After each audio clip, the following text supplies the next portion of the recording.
Bonjour à tous. Nous allons voir comment on peut simuler le modèle client-serveur et puis observer les différentes données échangées entre ces ordinateurs et notamment les différents protocoles utilisés. On va passer un petit peu à la pratique de ce qui est théorique. Il faut savoir que dans le programme NSI, on veut simplement savoir comment fonctionnent globalement ces protocoles-là. Mais par contre, tout ça, est, avec le niveau que vous avez, vous pouvez fouiller un peu plus par des recherches internet. J'utilise pour ça le logiciel Filius, facile à télécharger. Et par contre, la page est en allemand, mais il est possible ensuite de mettre le logiciel en français ou en anglais, comme vous voulez. D'autre part, il est possible aussi de télécharger sur Mac. J'utilise moi-même un Mac. Et pour cela, je vais vous joindre en mode emploi qui utilise une console et du coup qui est assez sympa. C'est parti. On va utiliser deux ordinateurs portables, par exemple, et un ordinateur, hop là, pardon,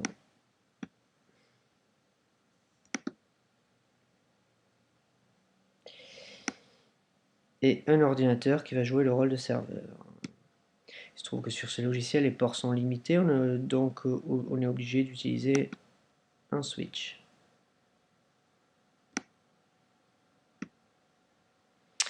Puis on va relier tout ça par des câbles.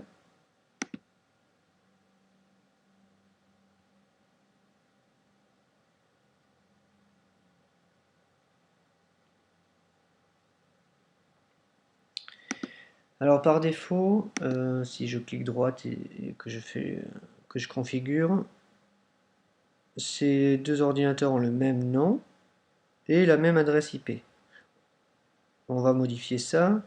On va dire que c'est le client 1.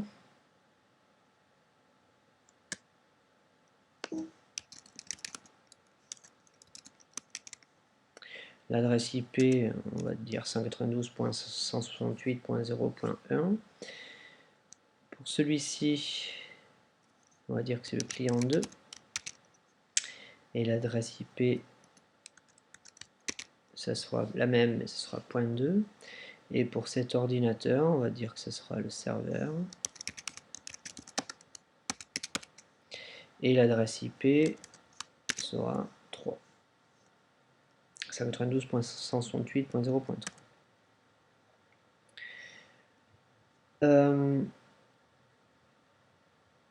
À partir de là, maintenant, on va configurer, on va mettre des logiciels sur chacun de ces ordinateurs, on va mettre un logiciel de gestion serveur pour ici, et on va mettre un navigateur internet sur ces ordinateurs, alors simplement ici. Pour ça, je vais passer en mode simulation à l'aide de ce bouton. C'est fait. Je vais démarrer par le serveur. Pour installer le logiciel, je double-clique ici et je vais installer il y a différentes choses. Un logiciel serveur web, un éditeur de texte et un explorateur de fichiers. Voilà le bureau de ce serveur. Et tant que j'y suis, je vais utiliser aussi le bureau du client 1 et je vais y installer tout simplement un navigateur web. Alors une fois qu'on va utiliser l'explorateur de fichiers pour regarder de quoi se consiste cet ordinateur, alors il a un dossier racine qui s'appelle root et puis un dossier web server, un dossier wconf. Alors il se trouve que le conf n'a rien, le www.conf n'a rien, et le serveur par contre a deux fichiers, index et une image. Si on veut regarder quels sont ces fichiers ou en quoi consistent ces fichiers, on peut ouvrir par exemple l'index.html et c'est une page HTML assez simple avec un lien vers une image et l'image qui a été enregistrée sur le même dossier. Alors nous on va modifier un petit peu ça. On va effacer.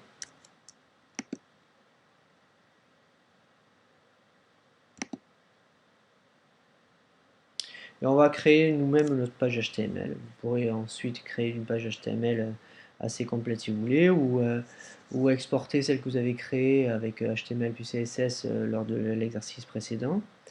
Pour ça, je vais utiliser un éditeur de texte. Et je vais faire quelque chose de tout simple.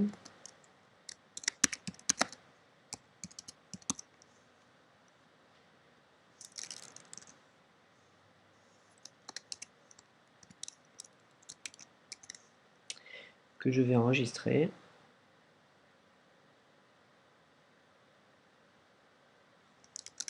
Index.html, comme ça ce sera la page d'accueil lorsqu'on va demander quelque chose, lorsqu'on va prendre contact avec ce serveur.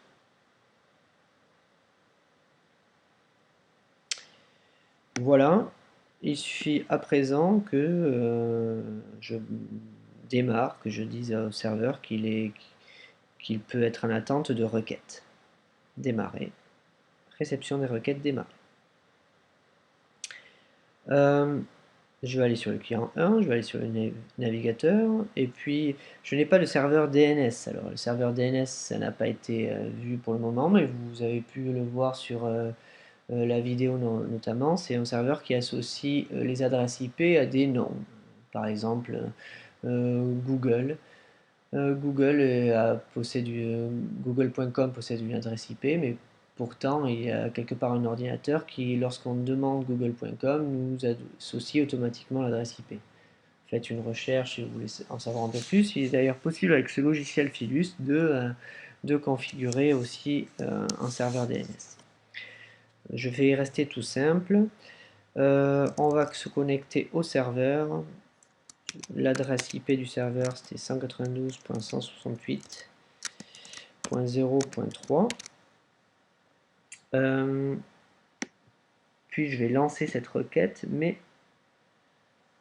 pendant ce temps, je vais vouloir regarder aussi, affiche les échanges de données, je vais vouloir regarder les données qui sont échangées. C'est parti.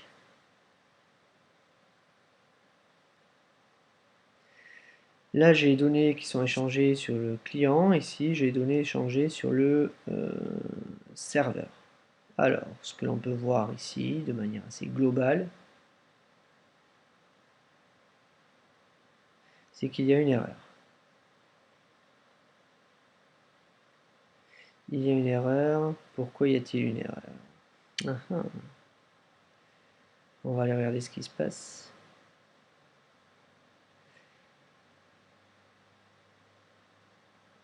Il y a quelque chose dans ce que j'ai fait qui ne marche pas. HTTP, il envoie un message d'erreur, un message 404. Il y a des requêtes qui ont été effectuées, mais il y a une erreur. Je vais arrêter 512.168.03. Celui-ci.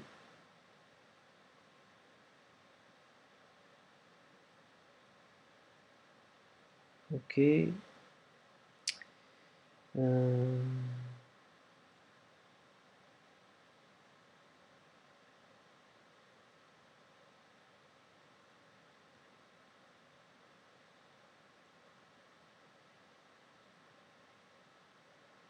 Ah, c'est tout simplement que je n'ai pas enregistré mon fichier index dans le web server.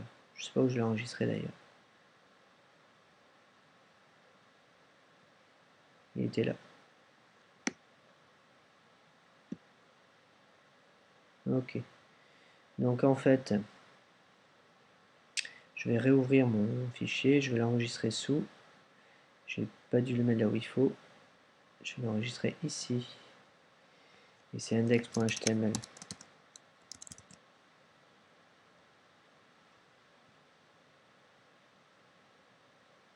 C'est reparti. Toujours pareil. Vous avez vu d'ailleurs, lors de l'erreur précédente, que malgré tout les données fonctionnent. Simplement le serveur a envoyé le message 404, qui signifie qu'il n'avait pas le fichier demandé. En effet, lorsqu'on connecte un serveur, on demande toujours le fichier index. Voyons à présent ce qu'il en est. Ça y est.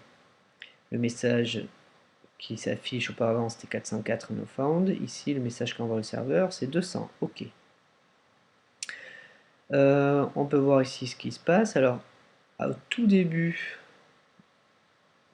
les deux premiers requêtes à envoyer sont c'est pas le protocole ARP qui n'est pas du tout au programme, c'est simplement le protocole qui permet de connecter deux machines.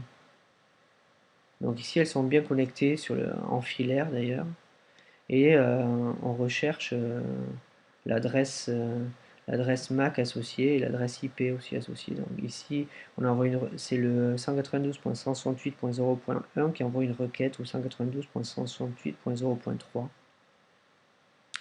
La requête est envoyée et la réponse est envoyée, comme quoi la connexion se fait. À partir d'ici, c'est TCP. Ici, tout ça, ce sont des liens TCP. Et puis, en bleu, ce sont les liens applications. Ça, c'est le protocole HTTP. Ici, dans le protocole HTTP, c'est un GET qui est demandé. Et puis ici, du coup, c'était la réponse du serveur, comme quoi c'était toujours par protocole HTTP, c'était 404 not found. Ici, il y a un GET qui est demandé. On demande d'ailleurs au 192.168.0.3, par défaut on demande l'index. Et ici, oui. Et ensuite, il lui envoie d'ailleurs, on ne le voit pas ici, mais il lui envoie la bonne page. Je pense qu'on va le voir si on... Ici, il y a requête démarrée, donc il y a eu un get HTTP, le serveur a envoyé not found. Ensuite, il y a eu une autre connexion du socket, alors on verra ça d'ailleurs. On verra ça, je ferai une petite activité où vous allez pouvoir programmer cette chose-là. Et voilà ce qui est envoyé, H1 hello world H1. Vous pouvez jouer avec ce logiciel Filius, et ce qui permet de comprendre mieux les protocoles. Alors il faut savoir que toutes ces requêtes là sont envoyées sous la forme de 0 et 1 avant chaque message. Dès que vous faites une requête, vous avez tout ça auparavant qui est envoyé, et la page HTML elle est envoyée au milieu là-dedans, elle est envoyée ici. Ici on le voit pas, mais elle est envoyée là, à ce moment-là. Et TCP ensuite, en fait, protocole TCP, si vous allez voir en détail ce qui se passe sur TCP/IP, au début c'est le client qui envoie une requête au serveur. Alors il envoie un nombre, c'est celui-ci. Le serveur ici, ça c'est le serveur qui lui renvoie comme quoi il a bien reçu ce nombre, et il indente de 1, comme ça à la fin on va savoir combien de paquets sont envoyés, et de même il envoie un autre nombre. Et puis ensuite, ça continue. Avant chaque demande, à partir de là, non, le client lui dit qu'il a bien reçu sa requête, et puis il lui envoie un GET avec HTTP. Ici, c'est du coup la source lui dit qu'il a bien reçu, et il lui envoie la réponse. Et puis lui, il dit qu'il a bien reçu, et ainsi de suite, et il gère et que c'est fini, qu'il n'y a rien d'autre, et ensuite bien reçu, et ainsi de suite. Vous allez voir ce qui se passe ici. Ça, c'est un protocole de connexion. Et ça, c'est le protocole TCP/IP. Et ici, c'est le protocole HTTP. Il faut savoir que le protocole HTTP, on va prendre ça, il est inclus dans les autres couches. Pas facile à comprendre, mais bon, à partir de cet exemple, vous allez voir, j'espère, un petit peu mieux. À vous de jouer. Au revoir.